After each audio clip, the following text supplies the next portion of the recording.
Assalamualaikum warahmatullahi wabarakatuh.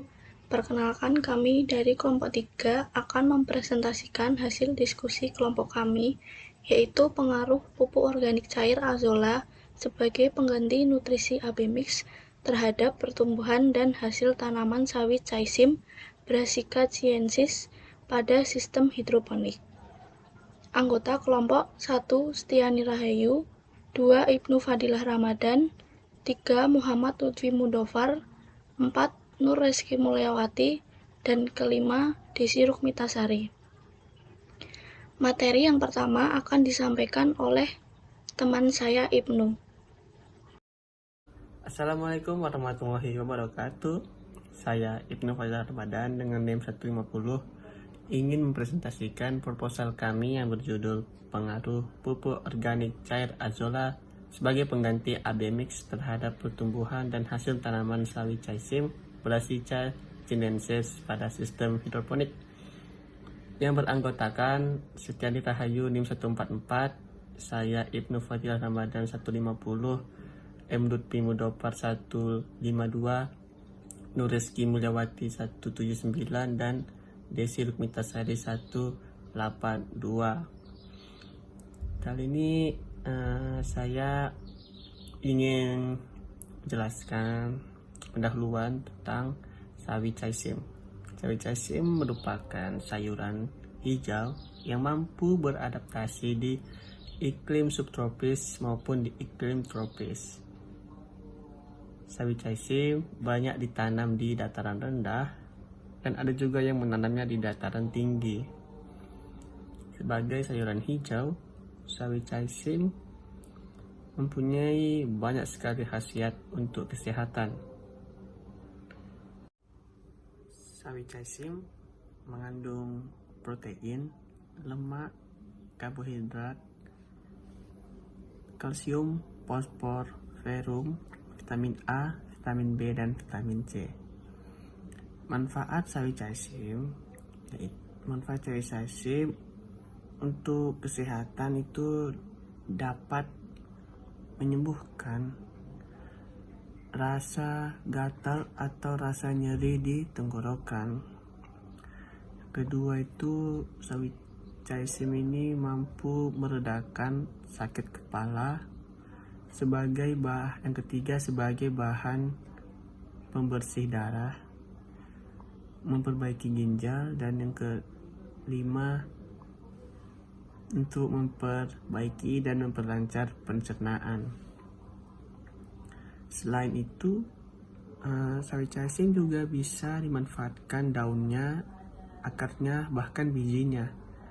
Untuk daunnya, sawi Caesim berkhasiat sebagai obat peluruh air seni. Untuk akarnya, sawi Caesim berkhasiat sebagai obat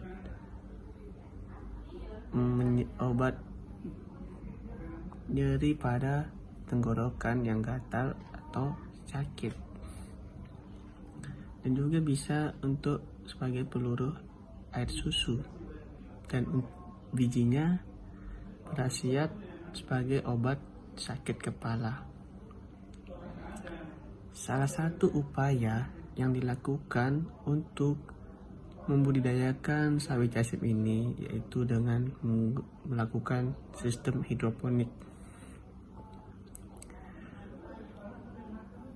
Pupuk organik cair azolla dapat digunakan sebagai nutrisi hidroponik.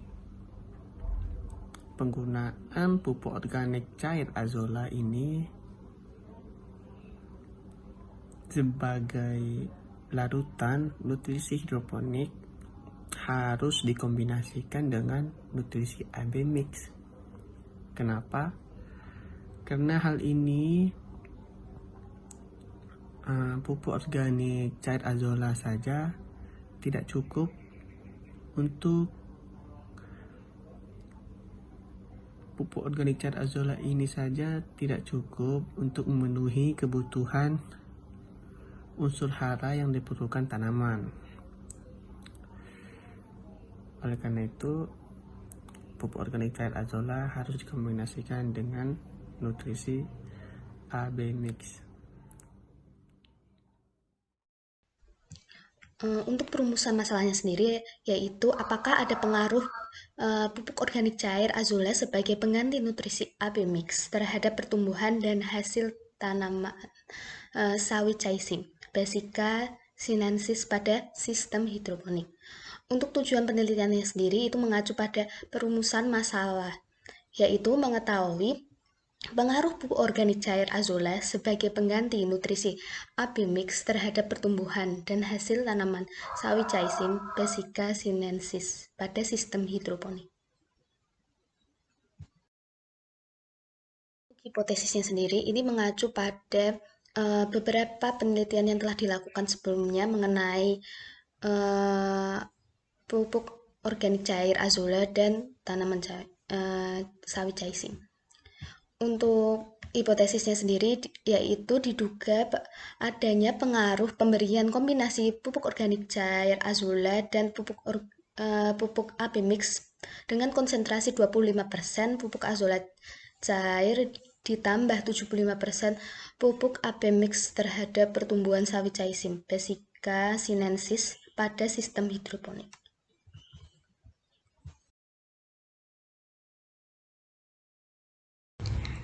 Bab kedua yaitu tinjauan pustaka. Yang pertama yaitu budidaya tanaman sawi caisim. Tanaman sawi caisim atau sawi hijau Brassica chinensis merupakan tanaman yang termasuk ke dalam familia Brassicaceae, yaitu masih satu famili dengan kubis, brokoli, dan loba, yang mempunyai ciri khas 4 kelopak bunga yang tersusun menyerupai tanda silang. Tanaman sawi caisim dapat tumbuh baik di tempat yang berhawa panas maupun berhawa dingin, sehingga dapat dibudidayakan di dataran rendah maupun dataran tinggi. Tanah yang cocok ditanamin sawi hijau adalah tanah yang gembur, mengandung humus dan subur. Derajat keasaman atau pH tanah yang optimum untuk pertumbuhannya adalah pH 6 sampai pH 7. Budidaya sawi caisim tidak hanya dapat dilakukan pada bedengan tanah, tetapi juga dapat dilakukan secara hidroponik. Hidroponik merupakan salah satu teknologi yang sedang diminati oleh para praktisi budidaya pertanian, khususnya sayuran. Produk yang berkualitas dengan cara budidaya yang mudah merupakan salah satu daya tarik cara budidaya hidroponik. Materi selanjutnya akan disampaikan oleh teman saya. Selanjutnya yaitu hidroponik. Hidroponik dalam artian singkatnya biasa kita sebut sebagai salah satu cara bercocok tanaman tanpa menggunakan tanah sebagai media tanamnya, melainkan menggunakan air sebagai media tanam. Dalam artian luas, hidroponik kita sebut sebagai salah satu cara pengelolaan air sebagai media tanam tanpa menggunakan tanah sebagai media tanamnya dan mengambil unsur hara mineral dari larutan nutrisi dan dimasukkan ke dalam air. Larutan nutrisi dalam hidroponik ini mengandung dua unsur, yaitu unsur makro dan unsur mikro. Unsur makro sendiri yaitu unsur yang dibutuhkan dalam jumlah banyak oleh tanaman, misalnya seperti N, P, K, dan lain-lain. Sedangkan unsur mikro yaitu unsur yang dibutuhkan dalam jumlah dikit oleh tanaman.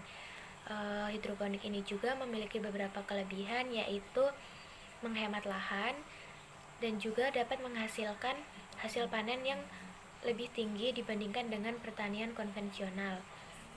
Selanjutnya yaitu nutrisi AB mix. Nutrisi AB mix atau pupuk racikan merupakan pupuk atau nutrisi yang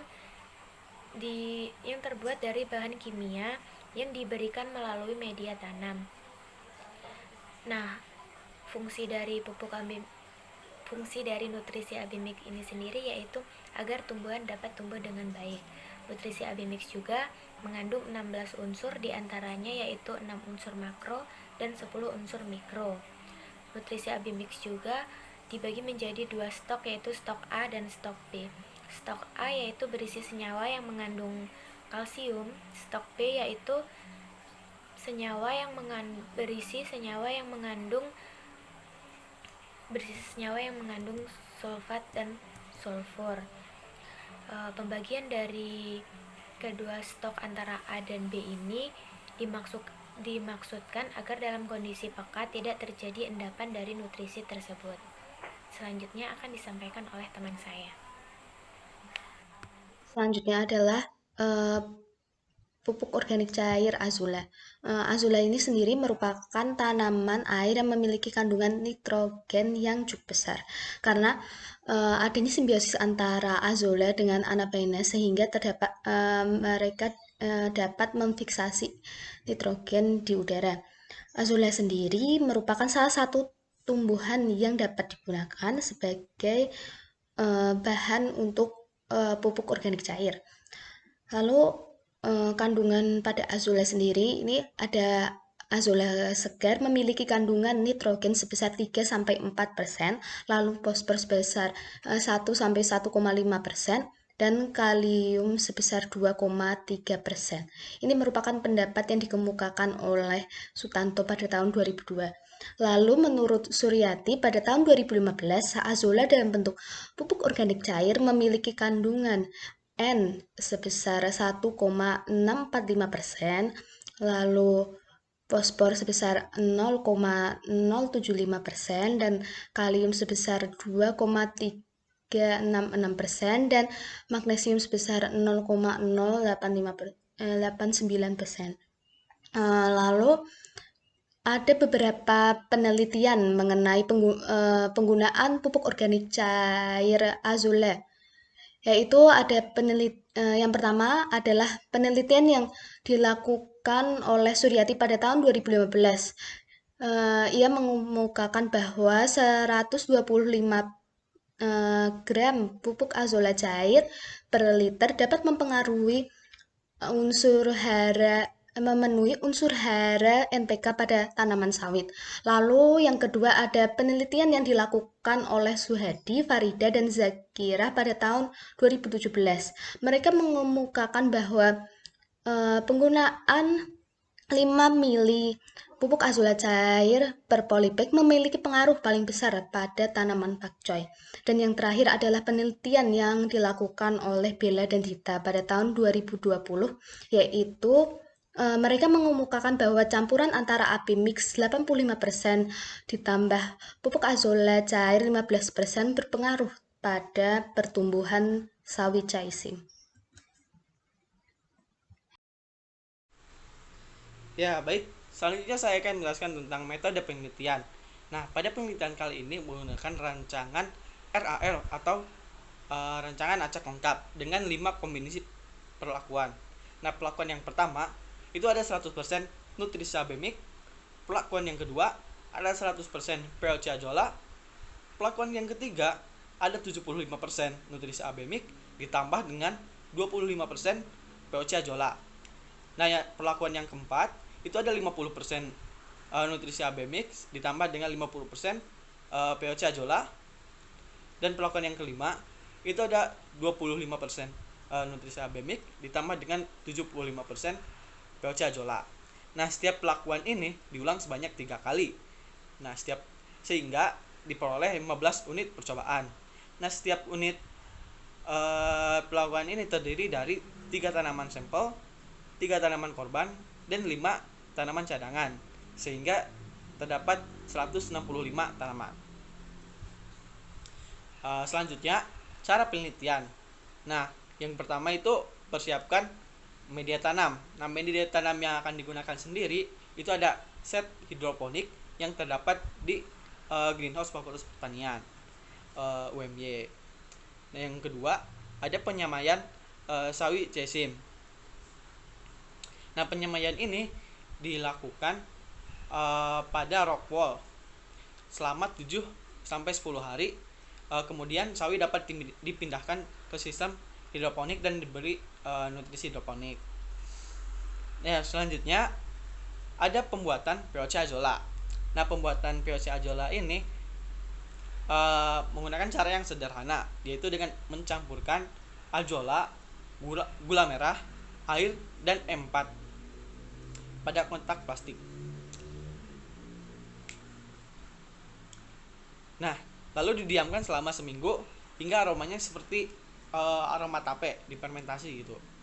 Nah kemudian POC sudah bisa dipanen atau digunakan gitu. Nah setiap harinya itu jangan lupa untuk selalu buka tutup tutupnya gitu untuk melepaskan gas fermentasi gitu. Nah untuk penggunaan POC azola ini yaitu dengan mengencerkan 10 mili POC azola dengan 1 liter air kemudian disiramkan ke media tanam. Nah selanjutnya yang keempat itu pengaplikasian kombinasi Abimix dan POC azola.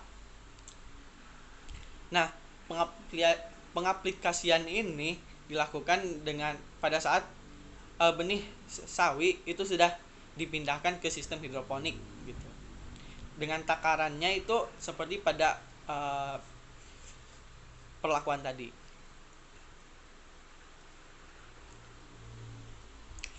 Nah selanjutnya ada pemeliharaan dan pengamatan gitu. Untuk pemeliharaan dan pengamatan ini dilakukan untuk pemeliharaannya itu dilakukan dengan pemberian nutrisi dan pengendalian OPT. Nah pemberian nutrisi ini dilakukan selama seminggu sekali dan untuk pengamatannya itu dilakukan selama 5 hari sekali selama 40 hari pada sore hari.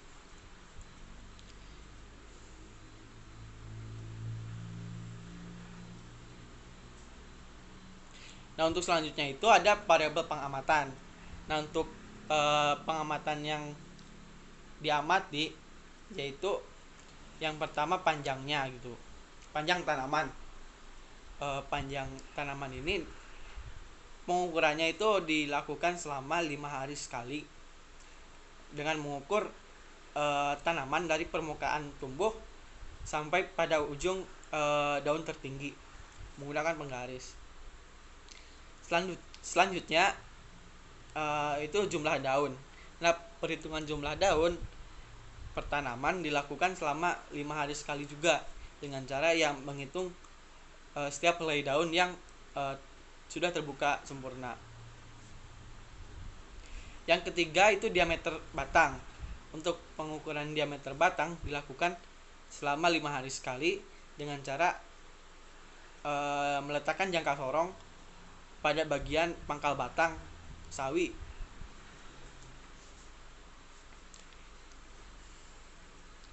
Yang keempat itu pengukuran luas daun. Nah pengukuran luas daun ini dilakukan selama 5 hari sekali juga menggunakan metode faktor koreksi berdasarkan data pengamatan pengukuran panjang dan lebar daun tanaman individu yang sudah diperoleh.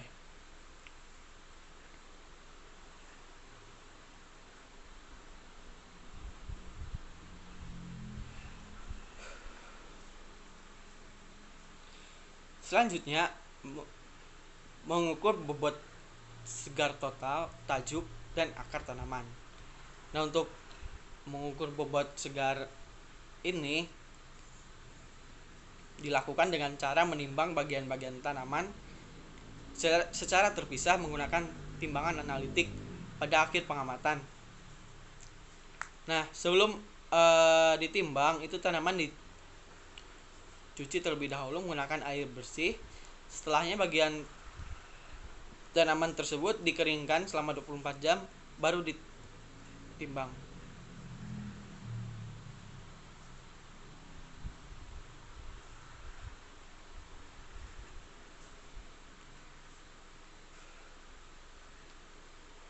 Nah yang terakhir yaitu pengukuran bobot kering total tajuk dan akar tanaman.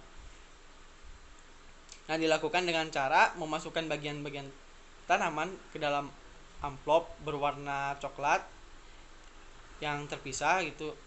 Kemudian mengopennya pada suhu 85 derajat Celcius selama 24 jam pada akhir pengamatan.